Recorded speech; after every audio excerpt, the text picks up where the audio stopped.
UP ਦੇ ਦਾਦਰੀ ਤੋਂ ਇੱਕ ਹੈਰਾਨ ਕਰਨ ਵਾਲਾ ਮਾਮਲਾ ਸਾਹਮਣੇ ਆਇਆ ਹੈ, ਜਿੱਥੋਂ ਦੇ ਸਿਵਲ ਹਸਪਤਾਲ ਦੀਆਂ ਇਹ ਤਸਵੀਰਾਂ ਬਿਆਨ ਕਰਦੀਆਂ ਨੇ ਕਿ ਰੱਬ ਦਾ ਦੂਜਾ ਰੂਪ ਮੰਨੇ ਜਾਣ ਵਾਲੇ ਡਾਕਟਰ ਵੀ ਇਸ ਕਰੋਨਾ ਮਹਾਮਾਰੀ ਦੌਰਾਨ ਲੋਕਾਂ ਦੀ ਜਾਨ ਬਚਾਉਣ 'ਚ ਬੇਬਸ ਤੇ ਲਾਚਾਰ ਨਜ਼ਰ ਆ ਰਹੇ ਨੇ। ਦੱਸ ਦਈਏ ਕਿ ਜਿਸ ਔਰਤ ਦੀ ਮ੍ਰਿਤਕ ਦੇਹ ਨੂੰ ਐਂਬੂਲੈਂਸ 'ਚ ਰੱਖਿਆ ਜਾ ਰਿਹਾ ਹੈ, ਉਸ ਨੂੰ ਉਸਦੇ ਪਰਿਵਾਰ ਵਾਲੇ ਦਿੱਲੀ ਤੋਂ ਦਾਦਰੀ ਲੈ ਕੇ ਪਹੁੰਚੇ ਸਨ, ਜਿੱਥੇ ਉਸ ਦੀ ਮੌਤ ਹੋ ਗਈ। ਮ੍ਰਿਤਕ ਦੇ ਪਰਿਵਾਰ ਮੁਤਾਬਕ ਉਹ 2 ਦਿਨ ਤੋਂ ਕਰੋਨਾ ਪੀੜਤਾਂ ਨੂੰ ਲੈ ਕੇ ਦਿੱਲੀ ਦੇ ਹਸਪਤਾਲਾਂ ਦੇ ਚੱਕਰ ਕੱਟ ਰਹੇ ਸਨ, ਪਰ ਨਾ ਤਾਂ ਕਿਸੇ ਹਸਪਤਾਲ 'ਚ ਵੈਂਟੀਲੇਟਰ ਮਿਲਿਆ ਤੇ ਨਾ ਹੀ ਖਾਲੀ ਬੈੱਡ। ਅੱਗੇ ਦੀ ਦਰਦਨਾਕ ਕਹਾਣੀ ਮ੍ਰਿਤਕਾ ਦੇ ਪਰਿਵਾਰ ਵਾਲਿਆਂ ਦੀ ਜ਼ੁਬਾਨੀ ਸੁਣੋ कि उन्होंने किवें हस्पताल वालियां दियां मिन्नतां कीतियां। दिल्ली में बेड अवेलेबिलिटी नहीं है किसी भी हॉस्पिटल में। ऑक्सीजन तो हमारे पास हमने अरेंज कर लिया था सिलेंडर कि सिलेंडर हम दे देंगे, सभी हॉस्पिटलों के साथ रखा था हमने कि सिलेंडर हम दे देंगे, आप इलाज शुरू कर दो, लेकिन वो कोई घुसने ही नहीं दे रहा। बहुत बुरा हाल है। एडमिट होने के आधे घंटे बाद एक्सपायर होती है।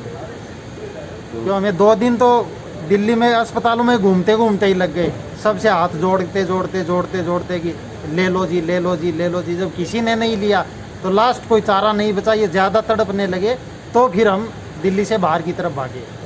ये 40 साल है जैन की। क्या नाम है जी? संगीता नाम है। करो वेंटिलेटर की तो ये स्थिति है कि आपको उत्तर भारत में कहीं भी नहीं मिलेगा। हम हांसी के 10 अस्पतालों में घूम गया है, यहाँ चरखी दादरी के कम से कम 7 अस्पतालों में घूमे, कहीं से कहीं तक खाली नहीं है, बेड भी कहीं खाली नहीं है। वेंटिलेटर की सुविधा यहाँ भी नहीं है, नॉर्मल बेड ही है यहाँ। ਸਿਵਲ ਹਸਪਤਾਲ ਦਾਦਰੀ ਦੇ ਡਾਕਟਰ ਗੌਰਵ ਨੇ ਦੱਸਿਆ ਕਿ ਰਾਤ ਕਰੀਬ 12 ਵਜੇ ਜਦ ਪੀੜਤਾ ਨੂੰ ਹਸਪਤਾਲ ਲੈ ਕੇ ਪਹੁੰਚੇ ਤਾਂ ਉਸ ਦੇ ਕੁਝ ਸਮੇਂ ਬਾਅਦ ਹੀ ਉਸ ਦੀ ਮੌਤ ਹੋ ਗਈ ਸੀ। आज रात जो भी बीती रात है तकरीबन 12:03-4 पे दिल्ली से एक पेशेंट हमारे पास आए जनरल हॉस्पिटल में गास्पिंग स्टेट पे, मतलब बिल्कुल आप समझिए कि डेथ बेड पे ही प्रैक्टिकली आए। तो उनको स्टेबलाइज करने की कोशिश की गई उनका, लेकिन नहीं हम लोग स्टेबलाइज कर पाए, रिवाइव नहीं कर पाए प्रॉपरली, और वो महिला की डेथ हो गई आने के कुछ ही मिनटों बाद। हमारे यहाँ पे जीएच में 11 वेंटिलेटर इंस्टॉल कर दिए गए हैं।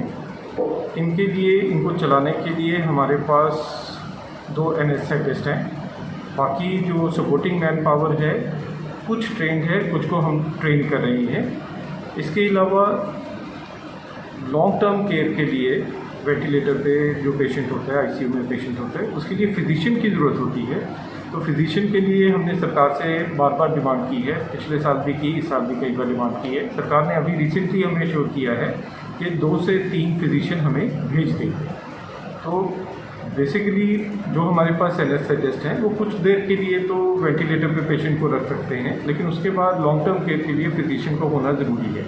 ये एक पॉइंट है जिसकी वजह से वेंटिलेटर अभी हम प्रॉपरली फंक्शनल नहीं कर पा रहे। ਜਦ ਪਰਿਵਾਰ ਵਾਲੇ ਮ੍ਰਿਤਕਾਂ ਨੂੰ ਸੰਸਕਾਰ ਲਈ ਉੱਥੋਂ ਦੇ ਸ਼ਮਸ਼ਾਨ ਘਾਟ ਲੈ ਕੇ ਪਹੁੰਚੇ ਤਾਂ ਉੱਥੇ ਜੋ ਹਾਲਾਤ ਸਨ ਤੁਸੀਂ ਜਰਾ ਉਹ ਵੀ ਸੁਣ ਲਓ। उनके रिश्तेदार हैं, हम लोग दिल्ली से आए हैं और कल इनकी हॉस्पिटल में डेथ हो गई, जो हमें बताया जा रहा है कोरोना से।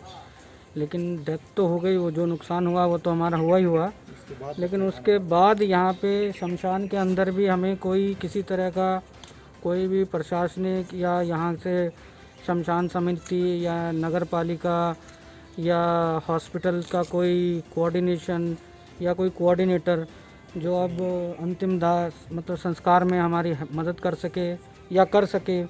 अब कोविड केस है तो उसके अंदर हम लोग हाथ भी नहीं लगा सकते, कोविड प्रोटोकॉल को फॉलो करना है, बट जो एडमिनिस्ट्रेशन की रिस्पॉन्सिबिलिटीज़ है, जो उनका ड्यूटीज़ है, वो भी पूरी तरीके से नहीं मिल रही है। ਕੁੱਲ ਮਿਲਾ ਕੇ ਦੇਖਿਆ ਜਾਵੇ ਤਾਂ ਦੇਸ਼ ਦੇ ਹਾਲਾਤ ਵੱਧ ਤੋਂ ਬਦਤਰ ਬਣੇ ਪਏ ਨੇ। ਨਾ ਤਾਂ ਹਸਪਤਾਲਾਂ 'ਚ ਮਰੀਜ਼ਾਂ ਲਈ ਬੈੱਡ ਨੇ ਤੇ ਨਾ ਹੀ ਆਕਸੀਜਨ ਦਾ ਕੋਈ ਪ੍ਰਬੰਧ, ਜਿਸ ਤੋਂ ਸਰਕਾਰ ਦੀਆਂ ਨਾਕਾਮੀਆਂ ਦਾ ਅੰਦਾਜ਼ਾ ਭਲੀ ਭਾਂਤ ਲਗਾਇਆ ਜਾ ਸਕਦਾ ਹੈ। ਸਮਾਂ ਅਜਿਹਾ ਹੈ ਕਿ ਨਾ ਤਾਂ ਬਿਨਾਂ ਕੰਮ ਤੋਂ ਘਰੋਂ ਬਾਹਰ ਨਿਕਲੋ ਤੇ ਨਾ ਹੀ ਅਣਗਹਿਲੀ ਵਰਤੋ, ਕਿਉਂਕਿ ਅਜਿਹਾ ਕਰਨ ਦਾ ਜੋ ਹਰਜਾਨਾ ਭੁਗਤਣਾ ਪੈ ਰਿਹਾ ਹੈ ਉਹ ਤੁਹਾਡੇ ਸਭ ਦੇ ਸਾਹਮਣੇ ਹੈ। ਬਿਊਰੋ ਰਿਪੋਰਟ, ਜਨ ਹਿਤੈਸ਼ੀ ਚੈਨਲ, ਲੁਧਿਆਣਾ।